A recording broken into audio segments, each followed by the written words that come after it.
नमस्कार दोस्तों, स्वागत है आपका हमारे YouTube चैनल भक्ति बाण में। पूरे साल में अलग अलग 6 ग्रहणों को लेकर आए साल 2020 का जुलाई महीना एक और ग्रहण का गवाह बन रहा है।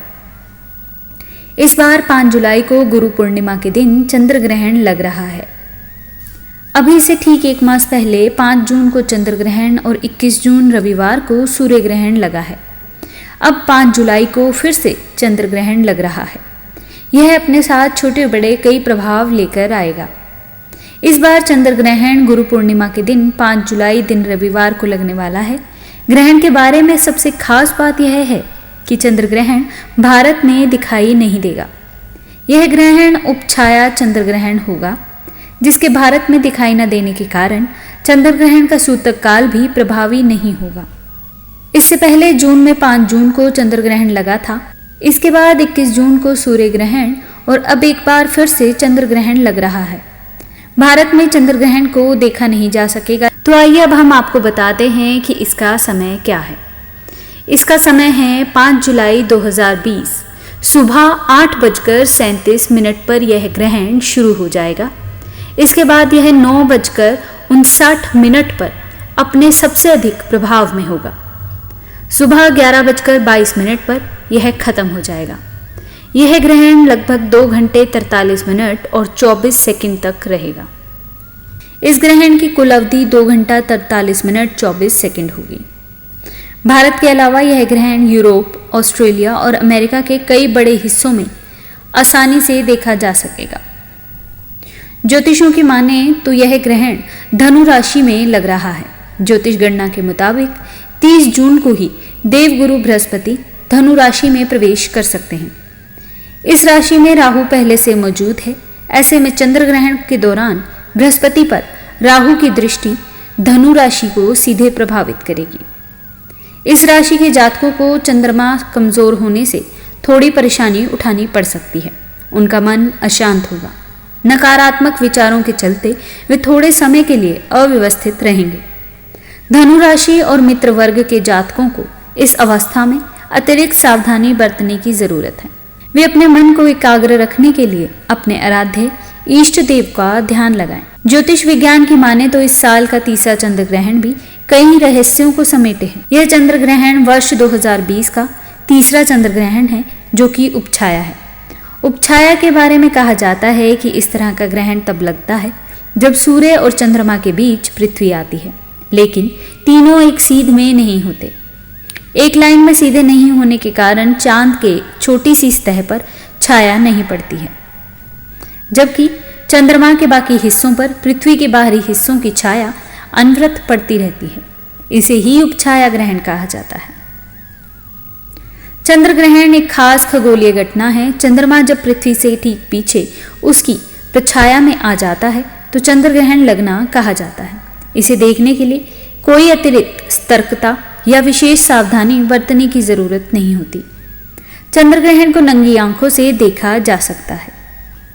हालांकि 5 जुलाई वाला चंद्र ग्रहण भारत में नहीं दिखेगा।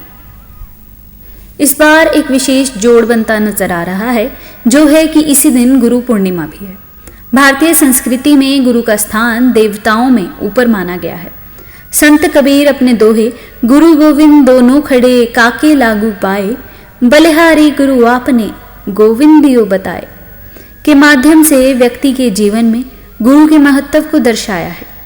संत कबीर कहते हैं कि गुरु व्यक्ति के जीवन से अंधकार को दूर कर परमात्मा से मिलाता है।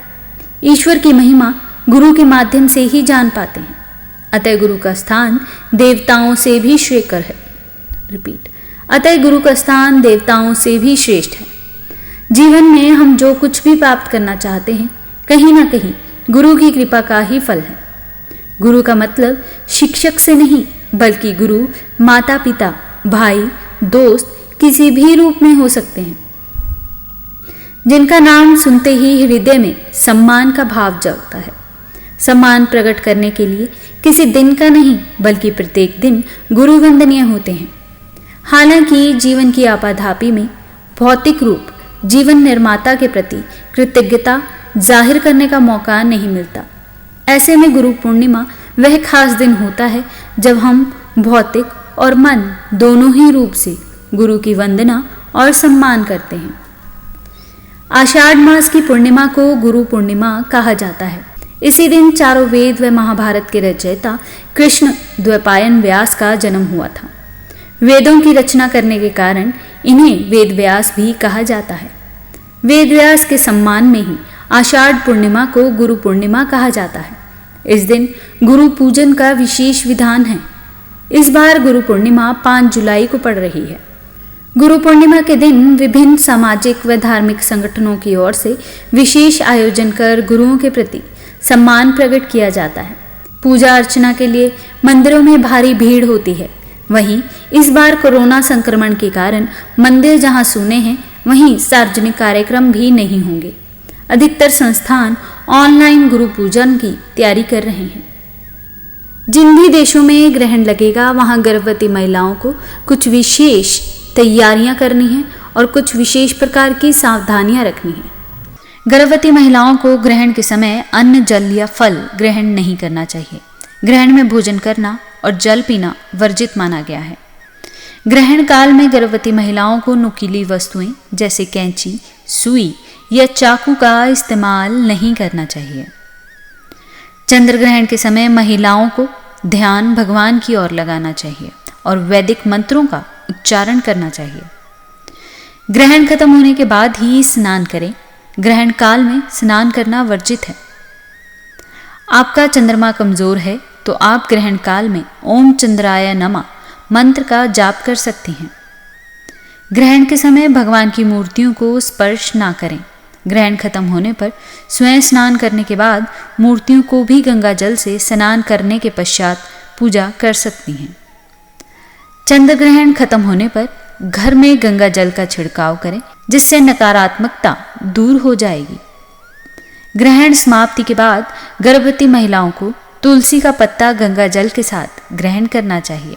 धार्मिक मान्यताओं के अनुसार ग्रहण के समय चंद्रमा को ना देखें, ना ही चंद्रमा की रोशनी खुद पर पड़ने दें। गर्भवती महिलाओं के चंद्रमा को देखने से बच्चे पर बुरा प्रभाव पड़ता है। गर्भावस्था में ग्रहण काल के दौरान कपड़ों की सिलाई भी वर्जित माना गया है। चंद्र ग्रहण के समय नकारात्मकता को दूर करने के लिए गर्भवती महिलाओं को अपने पास एक नारियल रखना चाहिए, जिससे उनके गर्भ में पल रहे शिशु पर ग्रहण की बुरी छाया नहीं पड़ती। पल्लू को गेरू के रंग से रंगे। जी हाँ, धार्मिक मान्यता के अनुसार ग्रहण से पहले ही यदि गर्भवती महिलाएं अपनी साड़ी के पल्लू को या फिर चुनरी को गेरू के रंग से रंग लें तो बच्चे पर चंद्र ग्रहण का दुष्प्रभाव नहीं पड़ेगा, क्योंकि आयुर्वेद में भी लिखा है कि गेरू में बहुत सारे औषधीय गुण विद्यमान रहते हैं। धन्यवाद। Like this video, subscribe this channel, press the bell notification icon.